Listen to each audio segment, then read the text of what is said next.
नहीं सौतेली माँ जी, मैं पापा को कुछ नहीं बताऊंगी। मैं पापा के आने से पहले ही रोज की तरह सो जाऊंगी। कालू कौवा जो चंबेली का पिता था वो भी घर आ जाता है, जिसे देखते ही चंबेली अपनी आंखें बंद करके सोने का नाटक करती है। मेरी बेटी सो गई है क्या? हाँ हाँ, सो गई है। सारा दिन खाने और सोने के सिवा इसे काम ही क्या है। अभी छोटी है मेरी बेटी, जब बड़ी होगी तो सारे काम भी कर लिया करेगी। चंबेली अपनी आंखें बंद किए सारी बातें सुन रही थी, मगर अपनी सौतेली माँ के डर से वो कुछ नहीं बोलती और सोने का नाटक करती है। चंबेली के जीवन में हर रोज ऐसा ही होता। जैसे ही कालू कौवा काम पर जाता, चंबेली की सौतेली माँ उसे काम पर लगा देती। अब यहाँ बैठी बैठी मेरा मुंह क्या देख रही हो? जाओ और जंगल से कुछ सूखी लकड़ियाँ ले आओ। मगर माँ, मुझे तो पता नहीं है कि लकड़ियाँ कहाँ से मिलेंगी। जब घर से बाहर जाओगी तो सब पता चल जाएगा। फिर अपनी सौतेली माँ से डरती हुई चंबेली सूखी लकड़ियाँ लेने जंगल की तरफ चली जाती है। वो सारा जंगल फिरती है, वो इधर उधर उड़ती है। बहुत मुश्किल से उसे कुछ सूखी लकड़ियाँ मिल जाती हैं। चंबेली उन लकड़ियों की गठरी बनाती है और जैसे ही उन्हें लेकर उड़ने लगती है तो वहाँ एक आवारा उल्लू आ जाता है। ये लकड़ियाँ तुम मुझे दो, वरना मैं तुम्हें मार दूंगा। अंकल डाकू, अगर मैं लकड़ियाँ ना लेकर गई तो मेरी सौतेली माँ मुझे मार देगी, और अगर आपको ये लकड़ियाँ ना दूँ तो आप मुझे मार देंगे। अगर मेरे भाग्य में मरना है ही तो आप मुझे मार ही दें। मैं भी ऐसी जिंदगी से तंग आ गई हूँ। चंबेली की ये बात सुनकर उस उल्लू को छोटी कौवी पर बहुत दया आती है और वो उससे पूछता है। क्या तुम्हारी सौतेली माँ तुम पर बहुत अत्याचार करती है? अंकल, मेरी सौतेली माँ मुझसे सारे घर के काम भी करवाती है और मुझे मारती भी है। बहुत मारती है मेरी सौतेली माँ मुझे।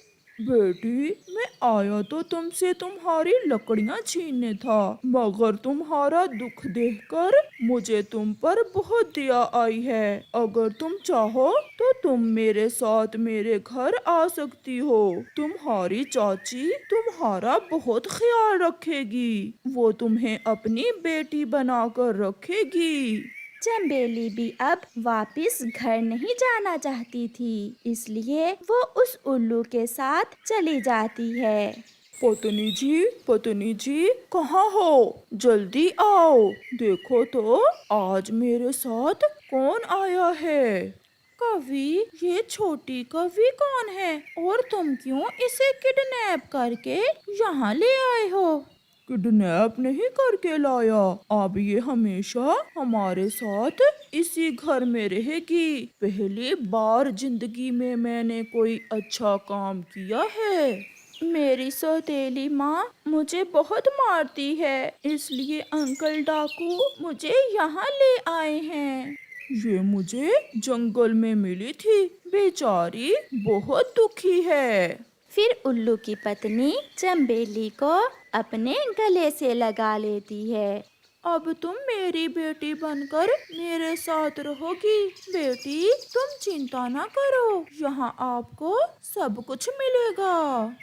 शाम के कालू कौवा जब घर आता है तो घर में अपनी बेटी को ना देखकर गोरी कौवी से पूछता है। मेरी बेटी कहाँ है? उसकी पत्नी रोने का नाटक करते हुए कहती है। वो वो सुबह से बाहर गई हुई है, न जाने कहाँ चली गई। मैंने उसे बहुत ढूंढा, मगर मुझे कहीं से नहीं मिली आपकी बेटी। बेटी, मेरी बेटी, तुम कहाँ चली गई हो?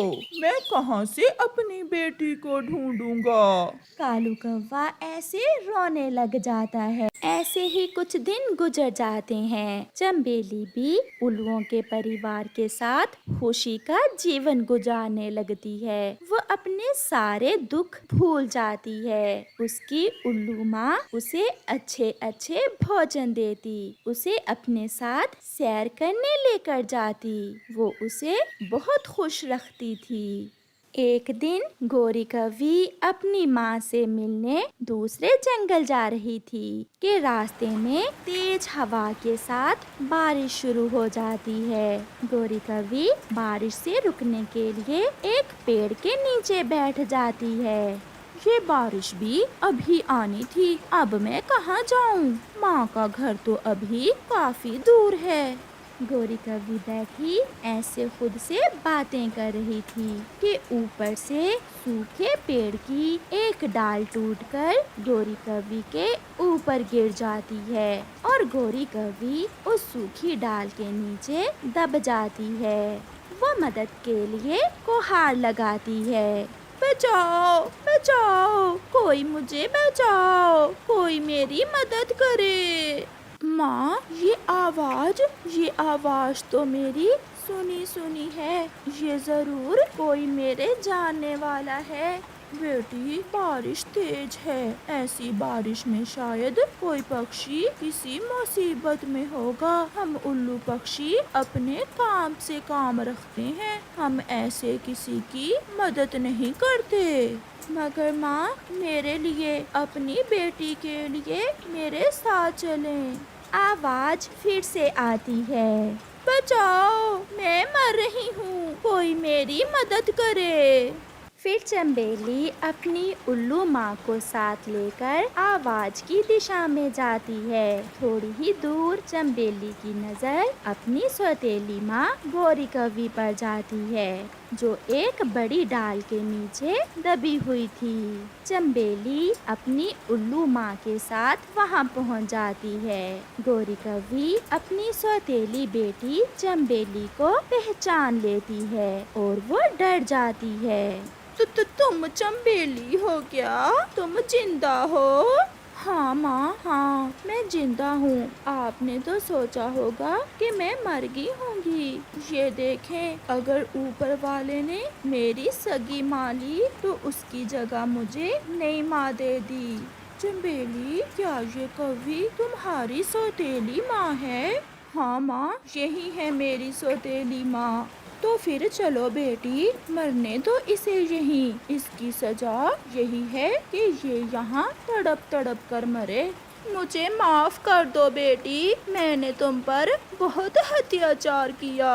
मुझे बचा लो मेरी बेटी, मैं यहाँ मर जाऊंगी। माँ, इन्हें यहाँ से बाहर निकालें, जैसी भी हैं, मैंने इन्हें माँ कहा है। फिर चंबेली अपनी उल्लू माँ की मदद से गोरी को बाहर निकालती है। बारिश भी रुक जाती है। बेटी, चलो मेरे साथ घर चलो, आपके पापा आपको बहुत याद करते हैं। मैं भी पापा को याद करके बहुत रोई थी, मगर क्या करती माँ, आपकी मार के डर से मैं वापस घर नहीं गई। कभी कुछ गलतियाँ ऐसी होती हैं जिन पर बाद में पछताने से कुछ हासिल नहीं होता। अब तुम सुरक्षित हो, तुम यहाँ से जा सकती हो, और जो जख्म भर जाएं उन्हें दोबारा से ताजा नहीं करते। चलो बेटी, घर चलें, आपके पापा इंतजार कर रहे होंगे। फिर चंबेली अपनी उल्लू माँ के साथ वापस चली जाती है, जिसे देखकर गोरी कौवी बैठी रोए जा रही थी। और फिर शाम के बाद वो रोती हुई वापस घर चली जाती है। प्यारे दोस्तों, इस कहानी से हमें सीख मिलती है, किसी कमजोर पर जुल्म मत करो, हमेशा अच्छे काम करें, क्योंकि गया समय लौट कर नहीं आता। आपका धन्यवाद। मम्मा, मेरे पापा गुब्बारे बेचने का काम कब से कर रहे हैं? जब से हमारा अमरूदों का बाग उन जालिम उल्लुओं ने छीन लिया, तब से ही तुम्हारे पापा जंगल में गुब्बारे बेचते हैं। पहले हम बहुत अमीर हुआ करते थे। हमारे अमरूदों के बाग से अमरूद बेचकर हमें अच्छा मुनाफा मिल जाता था। परंतु मम्मा, उन उल्लुओं को किसी ने भी नहीं रोका जब उन्होंने हमारे अमरूदों के बाग पर कब्जा किया। नहीं बेटा, वो बहुत जालिम है। जो भी उनसे लड़ने जाता है वो उसे मार देते हैं। रोज की तरह गुड़िया का पापा भी अपने गुब्बारे बेचकर आ रहा था कि पहाड़ से एक पत्थर गिरकर उसे लग जाता है और उसका एक पंख टूट जाता है। तोता, कबूतर और कौवा जो वहाँ से गुजर रहे थे उसे उठाकर उसके घर पहुँचा देते हैं। मेरे पापा को क्या हो गया? मेरे पापा कैसे घायल हो गए? गुड़िया और उसकी मम्मा मानो को देख रोने लग जाती हैं। जब हम वहाँ से गुजरे तो ये बेहोश पड़ा था। ऐसा कहते हुए वो सब वहाँ से चले जाते हैं। वो पत्थर ऊपर से गिरा और मेरे पंख से टकरा गया। मेरा पंख वहीं टूट गया। ऐसे ही 3 दिन गुजर जाते हैं और घर में जो राशन था सब खत्म हो जाता है। अब कैसे चलेगा? अब तो घर में कुछ भी खाने को नहीं बचा। हमें तो कोई उधार भी नहीं देगा। आज अगर हमारा वो अमरूदों का बाग होता तो हमें कोई चिंता ना होती। मम्मा पापा, अगर ऐसे घर बैठे रहें तो हमें कोई रास्ता नहीं मिलेगा। हमें रास्ता ढूंढने के लिए घर से बाहर निकलना होगा। जो काम मेरे पापा कर सकते हैं वो मैं क्यों नहीं? मैं जाऊंगी। आज से मैं गुब्बारे बेचने जाऊंगी। गुड़िया, आप अभी छोटी हो। बाहर के हालात का कैसे मुकाबला करोगी मेरी बच्ची? पापा जी, आप मुझ पर विश्वास करें। एक ना एक दिन तो मुझे घर से बाहर निकलना ही है। फिर गुड़िया अपने पापा के गुब्बारे लेकर घर से बाहर निकलती है। वो स्कूल की तरफ जाती है जहाँ छोटे बच्चे गुड़िया से गुब्बारे लेते हैं। ये जगह मेरी है, तुम यहाँ से जा सकती हो। यहाँ मैं गुब्बारे बेचता हूँ। परंतु ये जंगल तो सबका है। अपने पिता से पूछना जाकर। यहाँ मैं गुब्बारे बेचा करता हूँ। भागो यहाँ से। फिर गुड़िया वहाँ से चली जाती है। सारा दिन घूमकर वो कुछ गुब्बारे बेच लेती है और शाम के अपने घर लौट जाती है। ये ले मम्मा, मैं ना कहती थी मैं कर लूँगी। मेरी गुड़िया थक गई होगी। नहीं मम्मा, बाहर की दुनिया तो बहुत मजे की है। कहीं कोई अच्छा पक्षी मिलता है तो कहीं बुरा। हमें बहुत सावधान होकर रहना होता है। फिर गुड़िया की मम्मा उन पैसों से घर के लिए राशन ले आती है। गुड़िया हर रोज गुब्बारे बेचने जाया करती। ऐसे ही एक दिन गुड़िया जब थोड़ा आराम करने के लिए नदी पर बैठी हुई थी तो वहाँ जग्गू कौवा आ जाता है। क्या तुम गरीब हो? नहीं, हम तो गरीब नहीं हैं।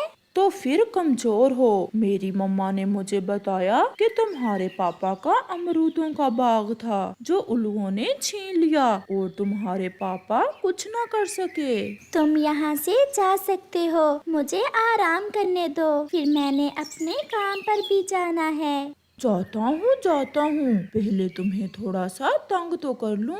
ऐसा कहते हुए जग्गू गुड़िया के गुब्बारों को फाड़ देता है। अब करो आराम, मैंने बेच दिए तुम्हारे गुब्बारे। ये तुमने क्या किया शरारती कौवे? मैं आज शाम अपने घर क्या लेकर जाऊंगी? गुड़िया रोने लग जाती है। ये फटे हुए गुब्बारे ही ले जाना। ऐसा कहते हुए जग्गू वहाँ से भाग जाता है। गुड़िया वहाँ बैठी रोती रहती है। शाम हो जाती है और गुड़िया वहाँ से उठकर पहाड़ों की तरफ चली जाती है। वो एक सूखे पेड़ पर बैठ जाती है और रोने लगती है। कौवे, तुम क्या जानो, उन गुब्बारों को बेचकर ही तो हमारे घर का चूल्हा जलता था और तुमने मेरे सारे गुब्बारे ही फाड़ दिए। फिर वहाँ एक पक्षी आ जाता है। आप यहाँ ऐसे बैठकर क्यों रो रही हैं? हम बहुत गरीब हैं। मेरे पिताजी अपाहिज हैं और उस दुष्ट कौवे ने मेरे गुब्बारे फाड़ दिए। अब मैं अपने घर खाना कैसे लेकर जाऊंगी? मैं दूसरे जंगल जा रहा था और मुझे शाम हो गई। क्या आप मुझे अपने घर में रख लोगी? हम गरीब हैं, छोटा सा घर है, परंतु हमें आपकी मदद करके खुशी होगी। मेरे इस बैग में पैसे हैं। चलो हम दुकान से आपके घर के लिए थोड़ा बहुत राशन ले लेते हैं। नहीं, मुझे अच्छा नहीं लगता। अगर आप मुझे अपने घर में रख सकती हो तो मैं आपके लिए कुछ क्यों नहीं कर सकता। फिर वो दोनों जंगल की दुकान से राशन लेते हैं और गुड़िया उस पक्षी को अपने घर ले जाती है। मम्मा, ये रोज है। दूसरे जंगल जा रहे थे कि रात हो गई। फिर वो पक्षी रात गुड़िया के घर में गुजारता है। सुबह हो जाती है। ये आप रख लें। नहीं नहीं बेटा, हम गरीब जरूर हैं, परंतु हम ऐसे किसी से पैसे नहीं लेते। अगर आपने मेरी मदद की है तो मैं भी आपके लिए कुछ करना चाहता हूँ। फिर वो पक्षी गुड़िया की मम्मा को कुछ पैसे देकर वहाँ से चला जाता है। मम्मा, जग्गू ने मेरे सारे गुब्बारे फाड़ दिए थे। मैं बैठी रो रही थी कि ये पक्षी वहाँ आ गया। शायद बेटी, इसे भगवान ने ही हमारी मदद के लिए भेजा था। गुड़िया फिर से कुछ गुब्बारे लेती है और उन्हें बेचने निकल जाती है। मम्मा, वो बहुत सुंदर है और बहुत अच्छी भी। मैं ऐसी ही चिड़िया की तलाश में था। मेरे बेटे की पसंद अच्छी ही होगी। फिर अगले दिन वो पक्षी अपनी माँ के साथ फिर से लौट कर आता है। मेरे बेटे को आपकी बेटी बहुत अच्छी लगी है। मेरा बेटा आपकी बेटी से शादी करना चाहता है। आप बहुत अमीर हैं और हम गरीब पक्षी हैं। आज ऐसा कहा है आपने, फिर कभी ना कहना। अब आप भी गरीब नहीं रहे हैं। हमारे पास भगवान का दिया सब कुछ है। आज से आपके घर की सारी जिम्मेदारी हम ही उठाएंगे। हमारी बेटी बहुत अच्छी है, हर काम ईमानदारी से करती है। गुड़िया भी अपने गुब्बारे बेचकर आ जाती है। आप यहाँ फिर से? हाँ, मैं अपनी बहू को लेने आई हूँ। ये सुनकर गुड़िया शर्मा जाती है। मम्मा और पापा, अब आप गुड़िया के मम्मा पापा नहीं, मेरे भी मम्मा पापा हैं। आप मेरे साथ ही चलें। आज से आप हमारे साथ ही रहेंगे। फिर रोज गुड़िया के मम्मा पापा को भी अपनी हवाई मोटर में बिठाकर अपने साथ ले जाता है और वो सब खुशी खुशी अपनी जिंदगी गुजारते हैं।